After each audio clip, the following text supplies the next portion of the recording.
up with a new initiative organizing discussions with the involvement of independent experts. The purpose is to analyze the ongoing war, the different angles, various aspects. I believe the public has a need for this, not only for timely information, but also analysis and explanation of information and events. The experts are independent, it's their own opinions. The opinions are their own, but the platform is official. We just provide them a possibility to express their opinion. I will lead this first discussion moderated. I am Aram Abrahamian, the editor of Aravox newspaper. The subject of the discussion is as follows. Let me first introduce the panelists. The National Assembly MP, scholar of Azeri, Edgar Elbakyan, political science, military expert Mher Hakobyan. Thank you, dear friends. Today's discussion topic is the following, what I propose. Was it possible to avoid the war at all? History does not recognize the subjunctive, but nevertheless, dear colleagues, I propose to think about the factors which essentially have combined and launched the war. What could possibly have been done elsewhere in the world or in Armenia in order for this not to have happened? Tatev, I will give the floor first to you.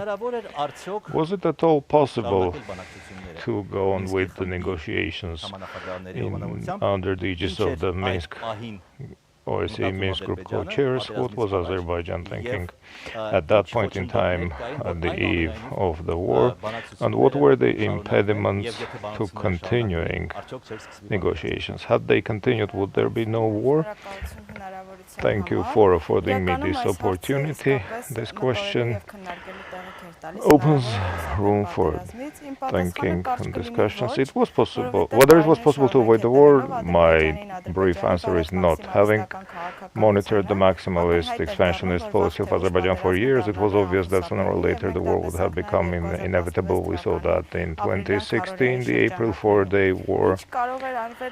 What could have been done differently? I'll put it this way, in my observation. The April Revolution and events of 2018 simply deferred the war. Obviously, Azerbaijan, through snap parliamentary elections, was preparing for war, and their propaganda landscape came to corroborate that. Our revolution and the international situation that evolved around it deferred the onset for a while. What did happen in a nutshell in the negotiation process within the last 2 years?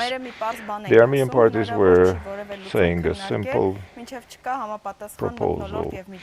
Nothing can be discussed unless there is a proper environment and atmosphere. If the parties are so far apart, if there is war cries all the time, what can be done? There were proposals to exchange journalist visits. Mr. Elbakyan was part of that program. But that was just a discussion, not negotiations. That was a discussion that would have resulted in real regulation. If Azerbaijan went to maximalist position, saying that they just want everything, what's the subject of discussion? That the discussion is about proposing a discourse. If there is no discourse, any discussion of a solution becomes unrealistic. Therefore, they were proposing realistic suggestions. Let's discuss the atmosphere, the environment. What should we undertake to make the societies closer, to exclude hate speech? Naturally, that was not in the interests of Azerbaijan, and obviously using the COVID as a pretext and the situation. Turkish aspirations in the region, which changed a lot in the conflict this way or other. We were getting ready and predicting that there would be a war with Azerbaijan. Whether we could predict this scale of involvement or activity of Turkey, that's another issue. But war with Azerbaijan, I'll tell you clearly, something we were ready for and were getting ready for. Had the issue been just with Azerbaijan, we would have, when you say us, we, was it the society, was it the military? I believe I can't say for society at large. My observation is that you cannot hold propaganda about the war day and night and distort the natural course of events in the public at large, but the relevant bodies that were responsible for it have predicted and were ready for it, but not the Turkey's involvement to this extent. We'll talk about Turkey, Varuzhan, but since I already named you, Edgar, the Prime Minister in his interviews several times referred to 2011. Most probably there was an agreed document in Kazan, which Azerbaijan nevertheless refused to sign. As far as I understand, this was the most compromise that Armenia was ready for. In the wake of that, the Azeri demands became more stringent. Is that so?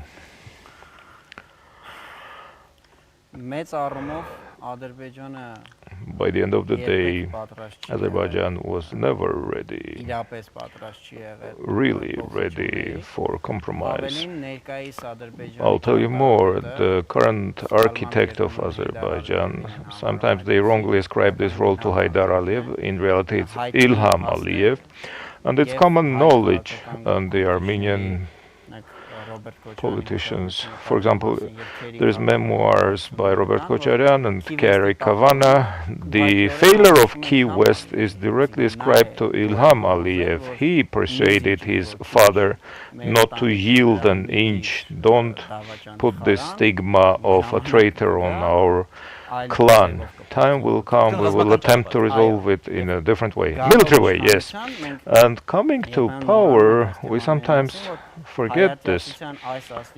This degree, this cultivation of Armenophobia is Ilham Aliyev's. When he came to power, let's recall what happened. Ramil Safarov case, his persona was selected.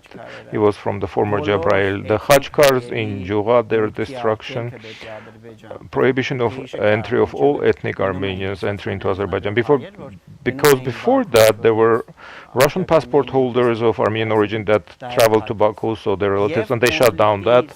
And the expansion of the virtual conflict borders to the territory of the Republic of Armenia. It's common knowledge. In 2005, I think, Ilham Aliyev instructed the employees of the History Institute of the Academy to prove that the Armenian territory is Azerbaijan. So in the larger picture, the war was imminent. I can say on my behalf, but I had colleagues who are not here at this point. We always say that there will be a war before the April War, before the war, during the April War, after the April War.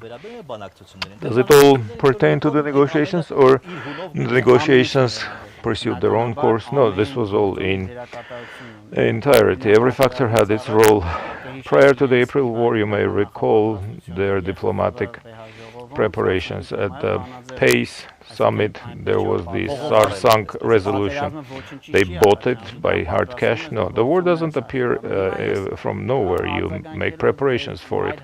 In response to your main questions that you asked, Tatevik, and what is the subject of this, yes, the war this way or other had to take place. The timing is the question. Why it erupted right now? To some extent, this may be of interest for our people. Naturally, let's be frank, it's also may become a subject of political manipulation. The formula is as follows. Your adversary starts the war when they perceive that they are at the peak of their power and you are at your weakest. I repeat, in their perception. In the winter of '92, we were in a very difficult situation, and there is the then Defense Minister's testimony Rahim Ghaziev. In January of 93, he commanded large-scale offensive on the Martakert front, even when their troops were not completely manned. When they tried to accuse him of treason and asked for explanation, why did you send them to attack when they were half-manned? He said because in December of 92, Armenia was in very grave socio-economic situation. Not to compare with current situation. No, that was just an illustration of an example. I was just telling you when do they time the offensive. In their perception, they're on top, and Tatevic's factor is there. Obviously, Turkish support made them feel invincible at the very top, and presumably they also perceived Armenia to be weak at this point. I'm talking about their perception. We already have a war, so that's a fact. I'll tell you more. My person was referred to in the context of the exchange visit of journalists. I will not refer to that at this point, and I'll conclude at this stage my intervention. Already then, I think they had made the decision. You felt it then? No. Looking back, I can feel it now. I knew that war was naturally coming. Looking back, in retrospect, I believe the decision had been taken over a year ago there. Varuzhan, expert on Turkey, it's customary to believe that Azerbaijan nevertheless would not have launched the offensive had it not been for full military and political support by Turkey. Do you agree? I believe not, and both of my colleagues essentially spoke about that.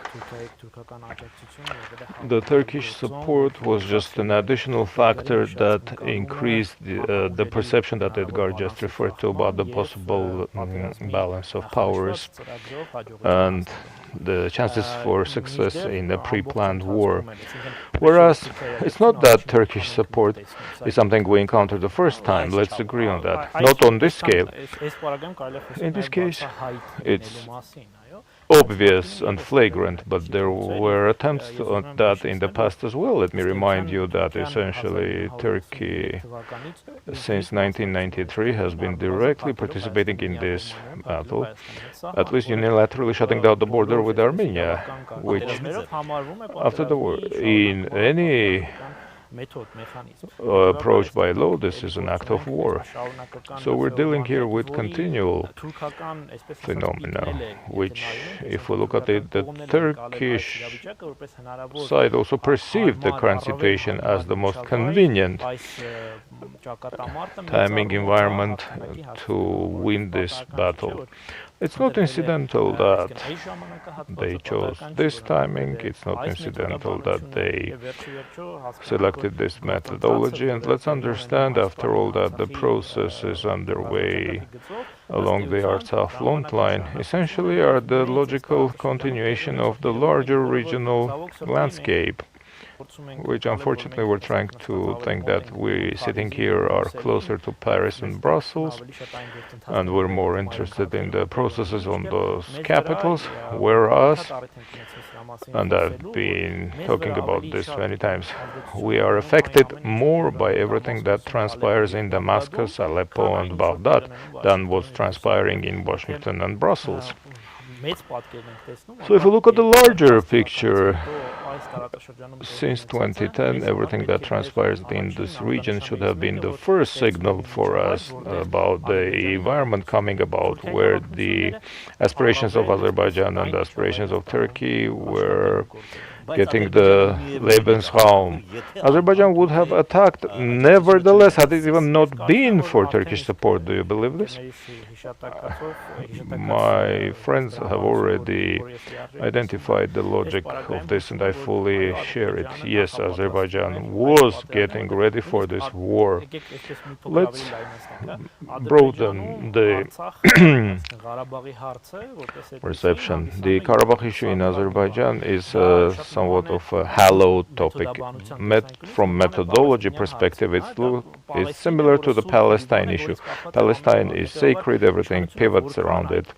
So the authorities feed this hallowed notion, and there comes a time, and I'm still using a metaphor, where the intifada has to commence the struggle for this sacred success. And in this case, like my colleagues already mentioned, the course of these 30 years, and especially the period of Ilham Aliyev in power, we saw the gradual preparation. Even if the military political leaders did not wish it, it was necessary for mobilizing the society there. Mher,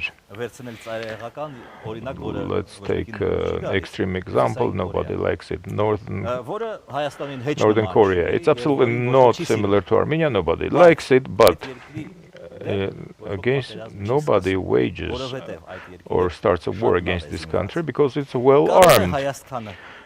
Can Armenia, has it ever been, or could it ever become so strong in terms of weapons and munition that no one would ever dare to attack us?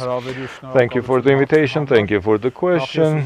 I would like first, before laying down my idea, to bow to the memory of those fallen in this war and wish patience to their next of kin. They fell for all of us, for our security. I personally and my family appreciate the courage and the feat of these heroes. Let's hope that their sacrifice was not in vain. There is a truth as old as the world. One needs to be strong, which when you look at the 5,000-year-old history, after all, it's the power that decides. Diplomacy is just an extension of power. You ask the question whether the war would have been there or not. We've from the multitude of alternatives that were possible, we settled on this one. Whether this was subjective or objective, we will yet learn, looking back in retrospect when all the documents are disclosed. But one thing is for certain, our war did not end in on May 12, 94. I have to reiterate, the war wasn't over then, and the fact that there were no active offensive or defensive actions along the front line didn't mean that the war was over. Especially in the wake of 2010, like you remember, after this disconnect in 2011, the Aliyev regime took the direction towards armed conflict. Summer of 2014, the April War of 2016, and the 2020 Davos summer, so to say, war. One had to be strong. It's another issue, and maybe it's beyond the format of this discussion as to what we did or what we failed to do through those 26 years in the wake of 94. Well, it's an if question. Had we had the ammunition and weapons that we could not have access? Well, here's my opinion. If we, as a result of building a state, could have had, give or take, a result close to Israel, maybe no one would have attacked us. It's a subject of academic studies as to what transpired and what didn't through these 26 years, but we have what we have. We went through three presidents and one prime minister over these 30 years. One has to be strong, that's the secret of it all. But the international developments also played against us. The Syrian crisis of 2011 gave Erdogan, suffering from neo-Ottomanism, to test his model of hybrid war. But it's not accidental that the use of mercenary Bashi Buzuks was most active in the Syrian war, about the IS in the Iraq, and the result is obvious also. Now the Russian Foreign Ministry officially acknowledged yesterday that more than 2,000 mercenaries fight against us. Personally, Prime Minister, yes, essentially that's an official opinion of a country.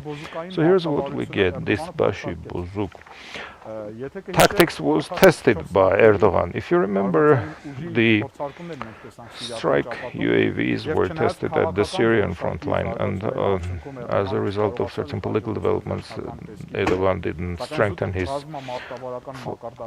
success, but on the tactical dimension he was not unhappy with the results. We saw the same in Libya.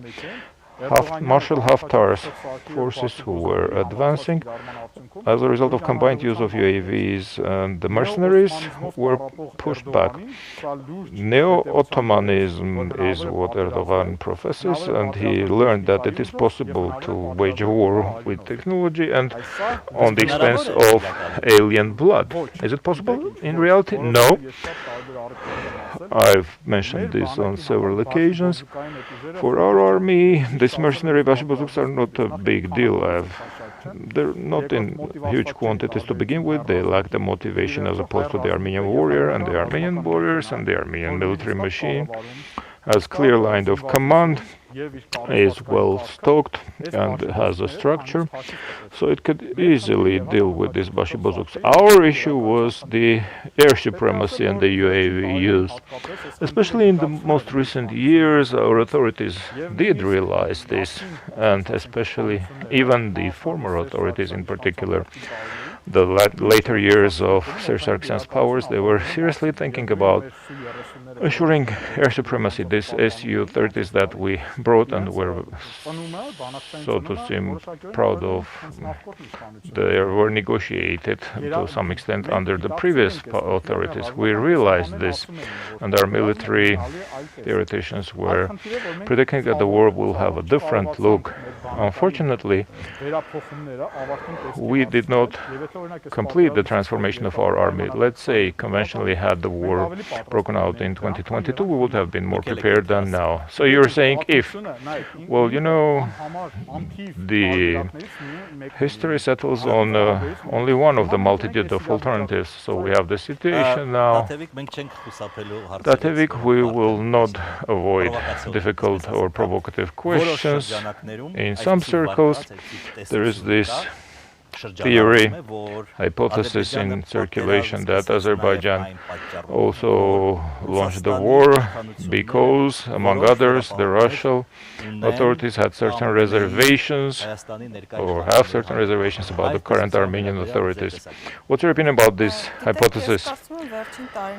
I believe within the recent years, since my colleague Edgar Elbakyan already referred to that, the impression or the adversary gets about you matters. It sometimes seems to me that Azerbaijan's perceptions are based on media publications, and that was even found its place in Aliyev's statements. That was an erroneous exception. That's why perception. That's why Aliyev was surprised why they're not defeated yet. He was thinking about such a success that they've already put us on our knees. That's not bad that he has erroneous perceptions. As for your question, this perception that the Russians have a reservation about Armenian authorities, about who?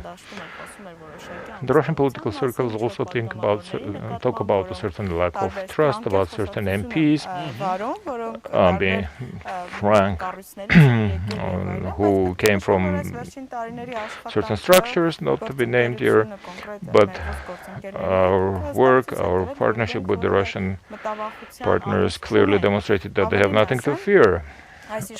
I'll tell you more. These authorities, essentially in the way they act, have demonstrated that they're very good partners for Russia.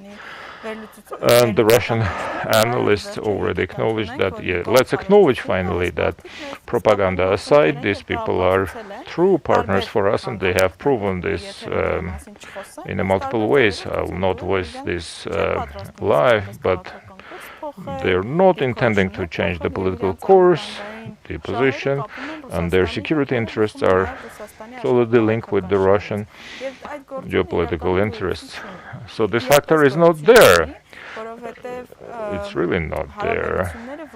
The relations, the realpolitik relations have not suffered or deteriorated. They have even progressed.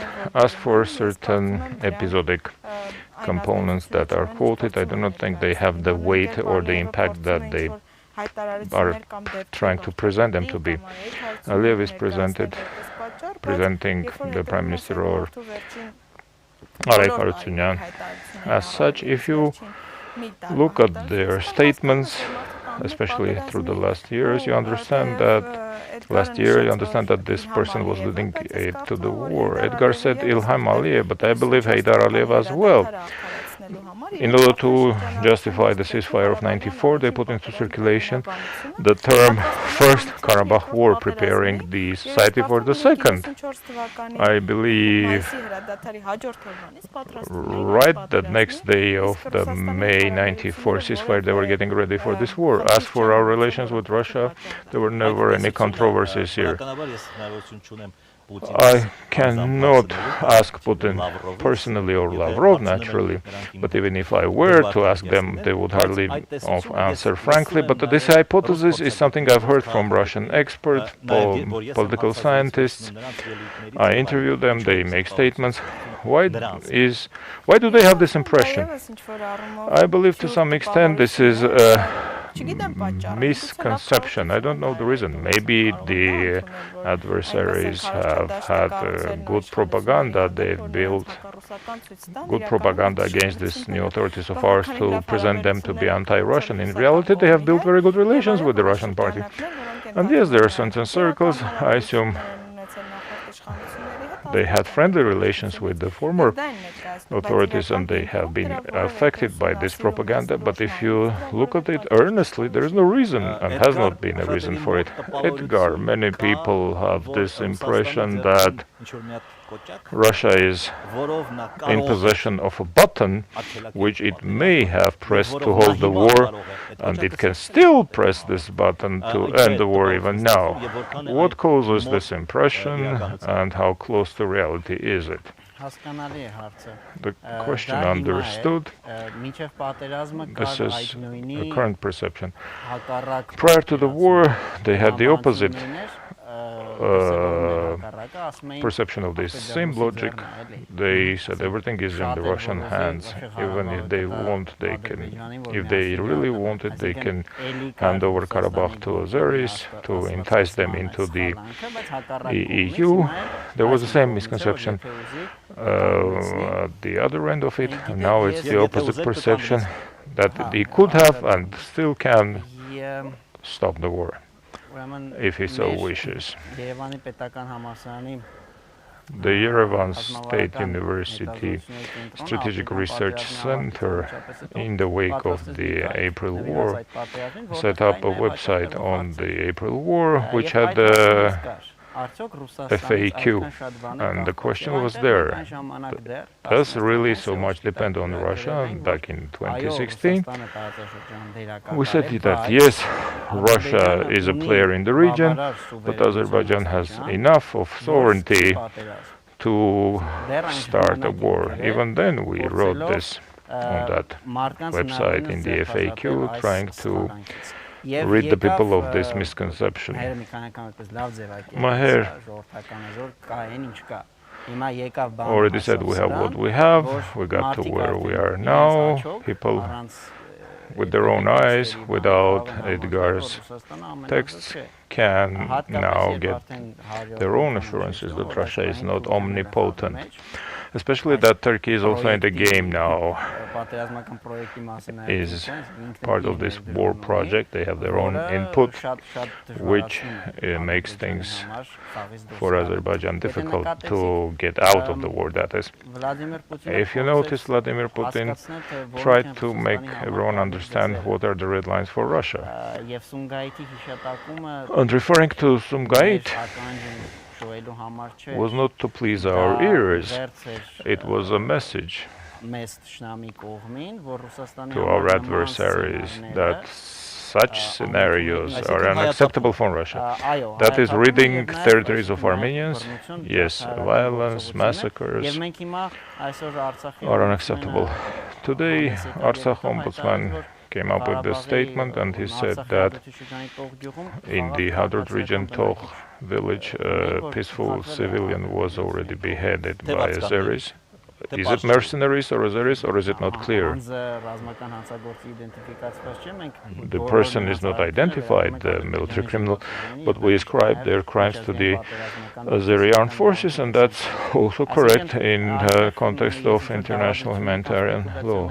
I'm not a conspiracy theorist or speculating this. It is obvious that this is a message also to the Russian party. We've heard what you said, and Aliyev literally in one of his numerous interviews in these recent days said, yes, we listen to what our partners tell us and we take notice of it. So I heard what you said about Sumgait, but I'm not stopping little by little, but I repeat those acts.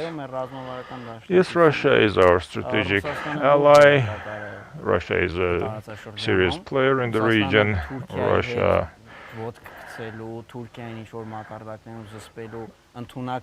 is a country that is capable of containing Turkey. For many years, beginning with the First War, Russia was our cover against Turkey. The Turkish Third Field Army was at the borders of Armenia. How come they never entered? Russia continues to play this role nowadays, but one should not take its role to the absolute, neither with the positive nor with the negative sign that they can stop it whenever they want. It doesn't work that way.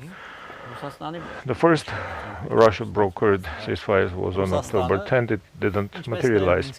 Russia, as well as other members of the Minsk group, earnestly are interested, aren't they, in stopping the war? And they earnestly did not want the war to start. I don't believe they are pretending otherwise. The only party that really wanted, apart from Azerbaijan, for the war to erupt was Turkey.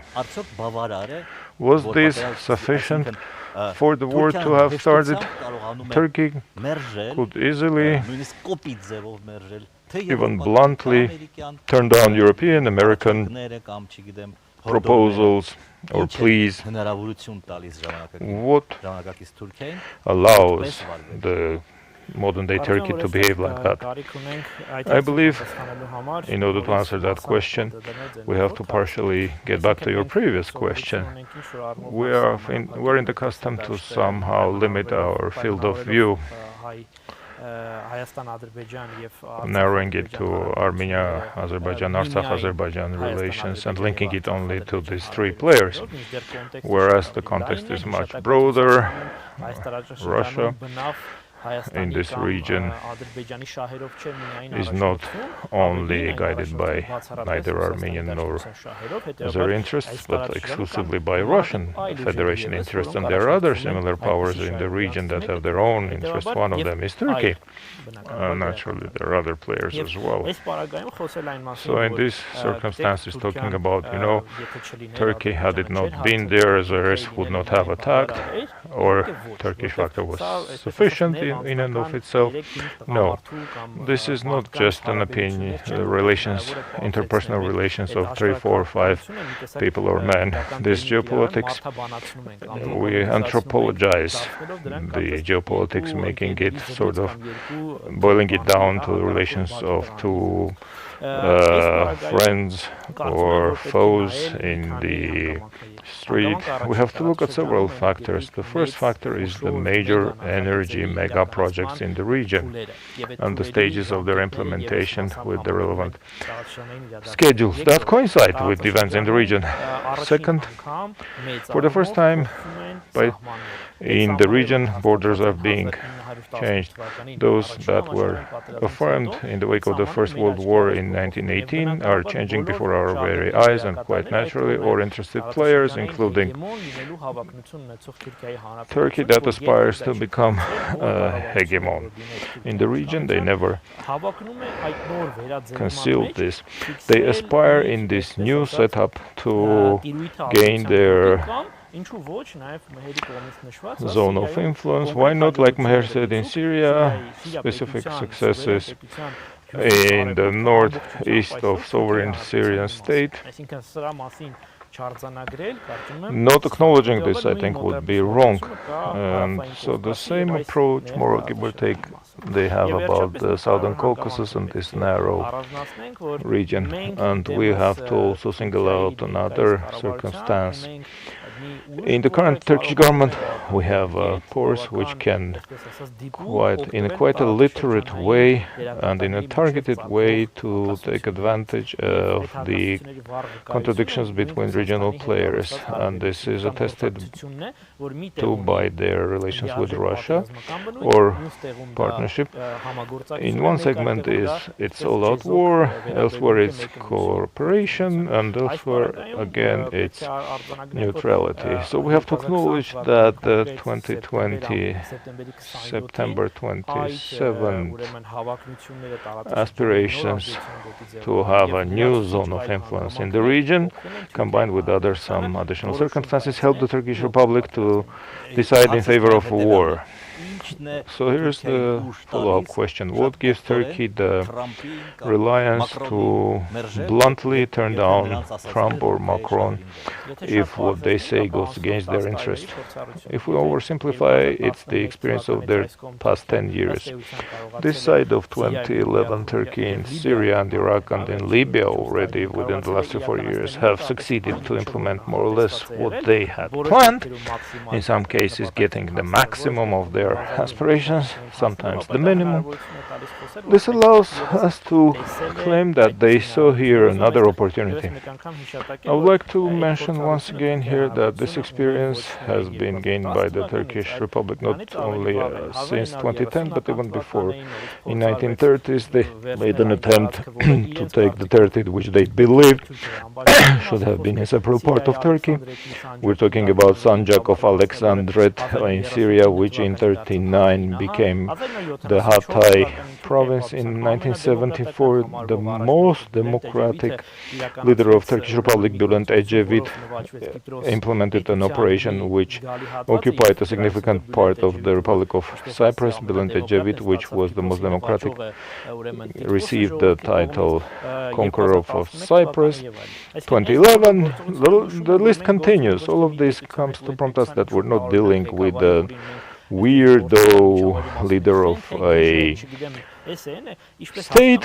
As you understand, we're not talking about a person, we're talking about institutions, and they're clearly acknowledging their regional interests and pursue them. This may sound symbolic, but Hulusi Akar, the current defense minister of Turkey, his PhD in a military university was on Southern Caucasus, in particular about Armenia. This means that in the top military echelon, this region is considered to be an area of vital interest. I have a question for you, or whoever will take it. Can we assume from all this that international law, international rules of the game no longer exist, and there is only just sheer power that matters? I'll attempt at an answer. Mr. Abrahamian, in the 5,000 years of human history, in what is called international law, it was always a convention. It only works wholeheartedly when the poles of the world don't think it's expedient to push forward their policy in a military way, attempt to push forward their politics in other lawful ways. Whether this is the Roman Empire or the Parthian kingdom, the Byzantine kingdom or the Persian Empire, doesn't matter. The international law only kicks in when there is a certain equilibrium of powers. It doesn't exist now? It does exist now.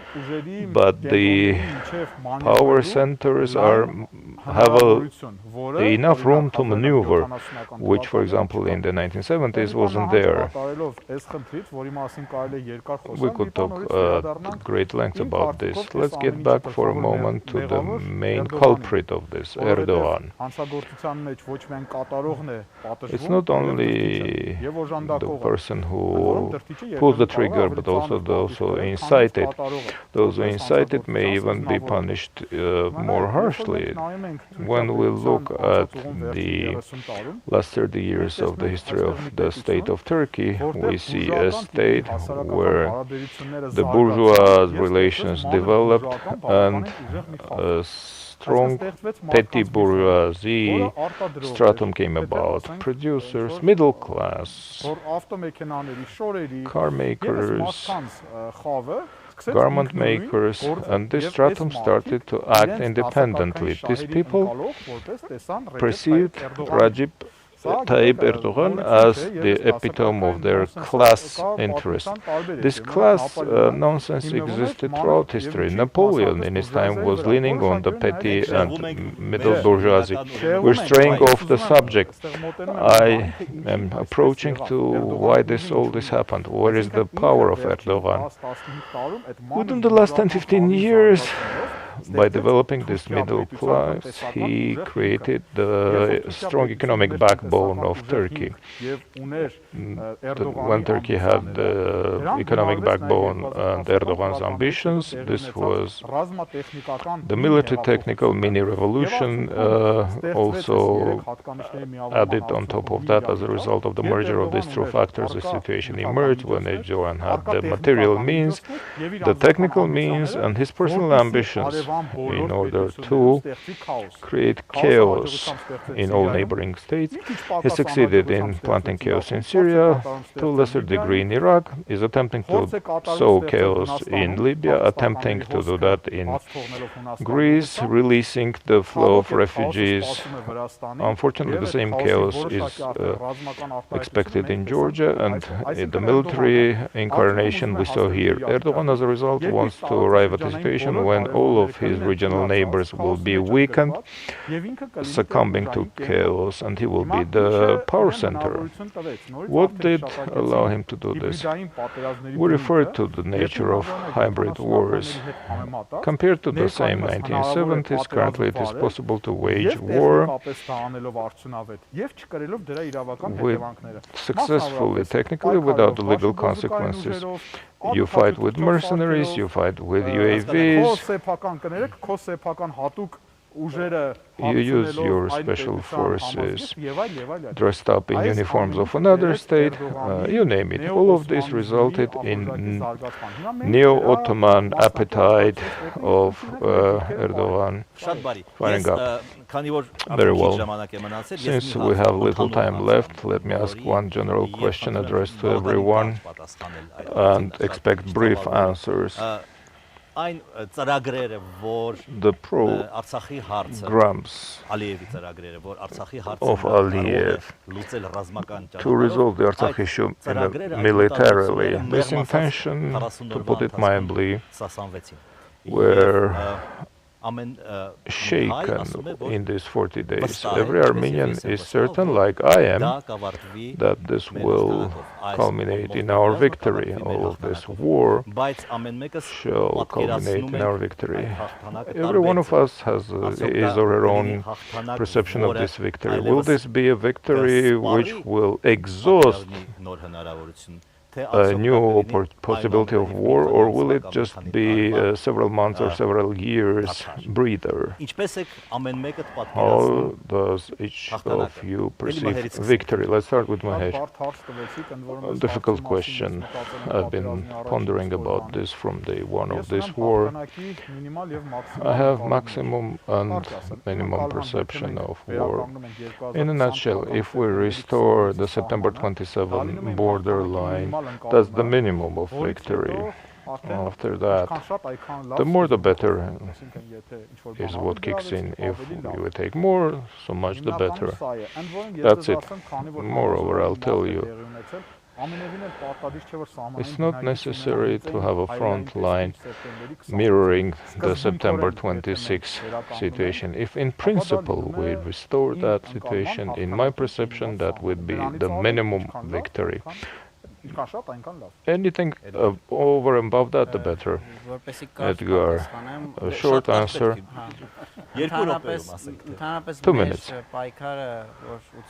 Our struggle that commenced since '88, the uber objective of that was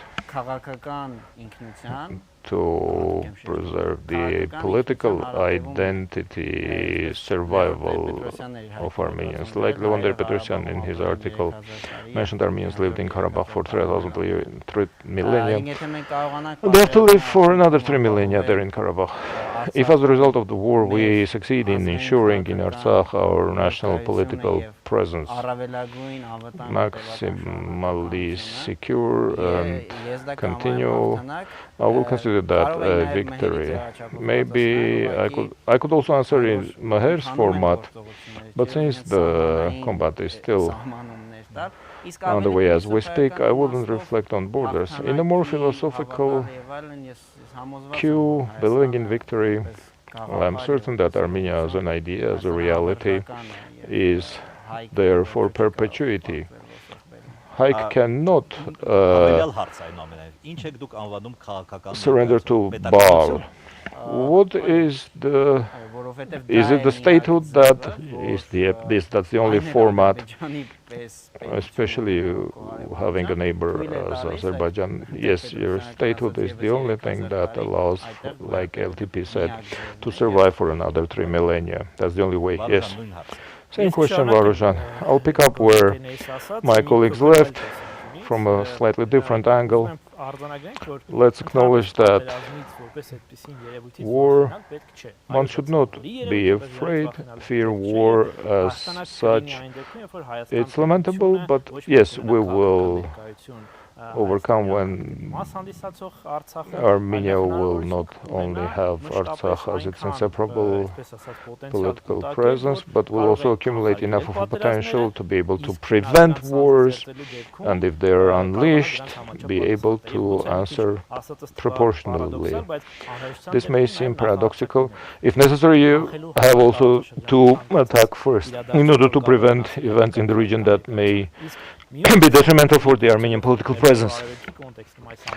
Putting this in the context of the Near East, I think this is an exceptional opportunity for the Armenian states to present themselves not only as fighters, exclusive bulwark of fighting international terrorism, but also to demonstrate that the hegemon states in the region that aspire to become the oppressive force of all nations and communities that are stateless, national or religion minorities, aboriginal to the region. For these communities, the state of Armenia may become the beacon to protect them. I'm talking about Syriac, Coptic communities and others. All of the communities that are in need of statehood support. So Armenia can become a state of a new quality, and that could be considered the victory of Armenia. Tatevik, I believe there are several strata to this. If we understand and perceive the entire spectrum of the situation, the real danger comes from Turkey. Many scholars of Turkey claim that the day of launching the war was chosen intentionally. 100 days ago, same day, Kazim Karabekir launched the march and attack over Armenia. Yes, there is symbolism in this. Yes, this is East. Nothing is done without symbolism. Essentially, that expanded over Aliyev. He has the same symbolism syndrome. As to what would be the victory would be the victory of our statehood in Artsakh, in Syunik, in Armenia, perseverance, because this is truly an existential danger looming over us. This is absolutely not a border dispute like they sometimes perceive abroad.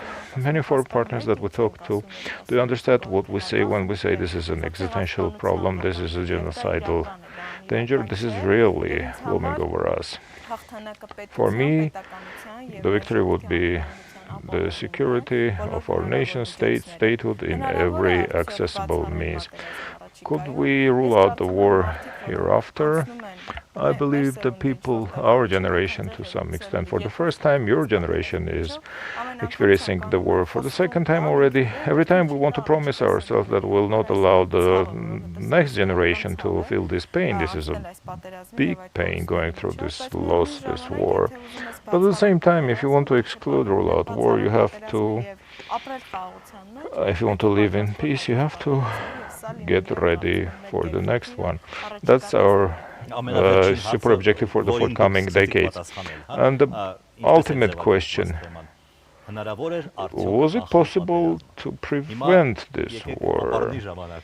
Let's now transfer it to the future tense. Will it be possible to prevent the next war? You answered the first question, no. The war would have commenced, if not on September 27, let's say October 25th. It was doomed to happen. So, will it be possible to prevent the war in this region hereafter? Well, that doesn't depend only on Armenia and Azerbaijan. It would be hard for me to say 30 years down the road what will be the international situation here. But since our security depends on us, I believe, yes, it will be possible to prepare for the war in such a way as for your adversary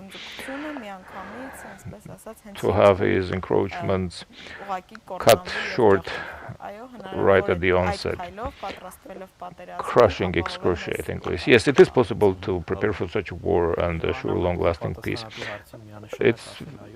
The question comes with a lot of responsibility, but the answer would be still yes. The Armenian statehood, if it elevates to the next level of development, would be able to preclude any danger that may either be existential or politically dangerous. I have to repeat, we need a qualitatively different level of a state for that. In a nutshell, the answer is yes, even if no, there are mechanisms available that could reduce the likelihood of such a war or the scale thereof. It's not that it's possible.